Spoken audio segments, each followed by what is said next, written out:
Chapter 9. The kids waited in room 203, right across the hall from 202. They took turns peeking out the little peephole. Poor old Clint is sure gonna be surprised when he finds out there's nothing but jammies in your bed, Ruth, Josh said. And 3 cops in the closet, Ruth added. Dink kept his eye on the peephole. Josh picked up a magazine and began reading. Ruth did a crossword puzzle. Suddenly, Dink yelled, "Oh no!" Josh bolted up on the bed and Ruth froze. "Is it Clint?" Josh asked. "No, it's them," Dink said, throwing open the door. Standing in the hallway, surrounded by luggage, was Dink's parents and Josh and Ruth's families. "Look who I found in the lobby," Dink's mom said. His father came to give Dink a big hug, but Dink dragged him into room 203.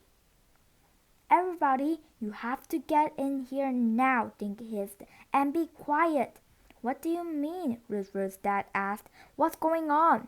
"Mom and Dad, please. Everyone just come in, okay?" Ruth said. "We'll explain."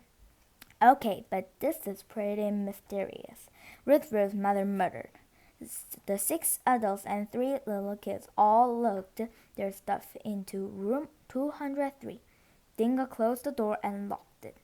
"Okay, now everyone has to be real quiet," Dingo said. "Especially you two," Josh told his twin brothers Brian and Bradley. "We're always quiet," Brian yelled. "But I'm the quietest," Bradley yelled. "Guys, this is serious," Dink said. "So, if everyone could just please sit down somewhere, Josh, Ruth, and I will tell you what's going on." When Dink, Josh, and Ruth had finished telling their story, their family stared at them. No one said a word. Even the twins and Nate sat with their mouths open. "If I have this right, we're waiting for the thief to show up and burgle Ruth's room," Dink's mother finally said. "Why wasn't I informed of this scheme?" Dink gulped. "We didn't really think of it till after you left," he said. "But don't worry, the cops are across the hall. This is the most exciting Thanksgiving I've ever had," Ruth's brother Nate said. Ruth's brother Nate, "Cops and robbers is a lot more fun than eating turkeys." Dink's father glanced at his watch. "It's after 12. When is this burglary supposed to happen?" Suddenly, they all heard a loud voice yell, "Freeze, police! It's Clint!" Dink cried. "They got him!" Josh ran for the door. "You freeze too, young man," Josh's father said. "No one goes into the hall until the police say it's safe." He turned around and put his eye to the peephole.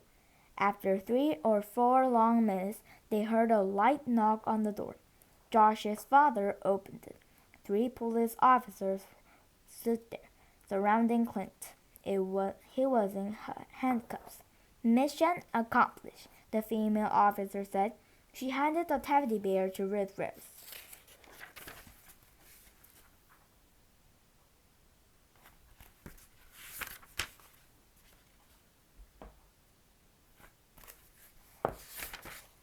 Clint looked at Dink, Josh, and Ruth.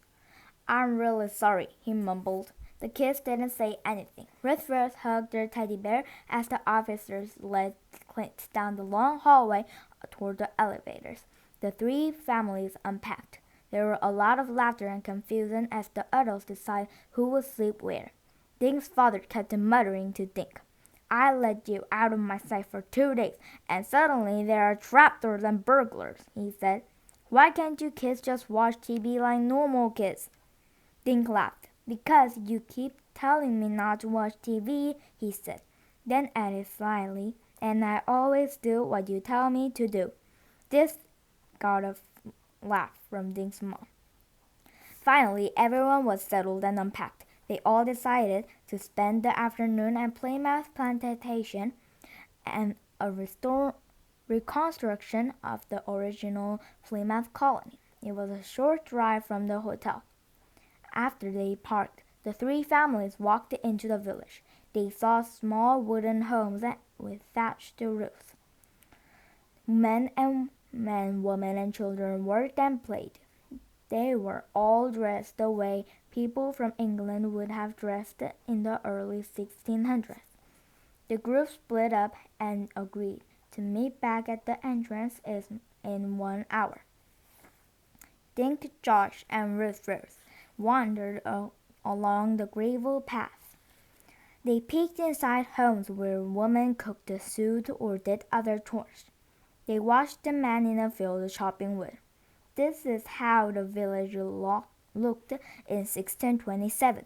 Ruth read from her guidebook. They even shared a cow so everyone could have milk. Josh stopped in front of a small building. It had only one small window with stout wooden bars. A man in dark clothing was standing in the doorway. "This is the village jail," he explained it to the kids. "Wrongdoers had to spend time in here." "What kind of crimes did they commit?" Josh asked.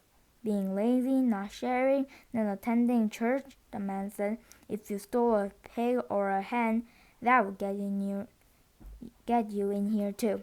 "I wonder if Clint goes to jail," Ruth said as they kept walking. "I mean, he didn't really steal anything." "He would have if we didn't stop him," Dink said. Josh nudged Ruth. "Don't forget that Clint broke into your room," he said, "and he threatened to let the rats get us." Ruth shuddered. "Yeah, you're right," she said. The kids kept wandering among the homes. They saw men and women working in gardens and adding thatch to the roofs of buildings.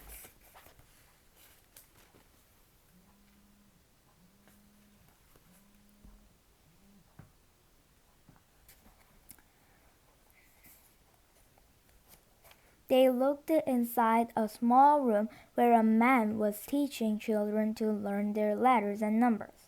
Each child held a small slate and a chalk.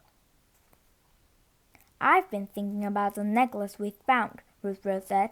"I think we should donate it to the Pilgrim Hall Museum." "Excellent," Dink said. "That way everyone who visits would get to see Emma Brown's jewelry." "Cool idea, Ruth. Josh agreed.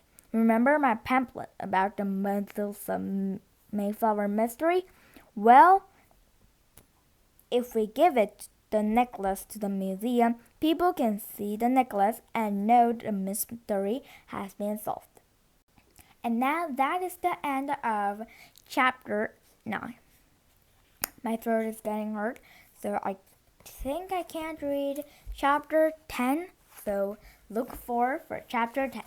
Bye!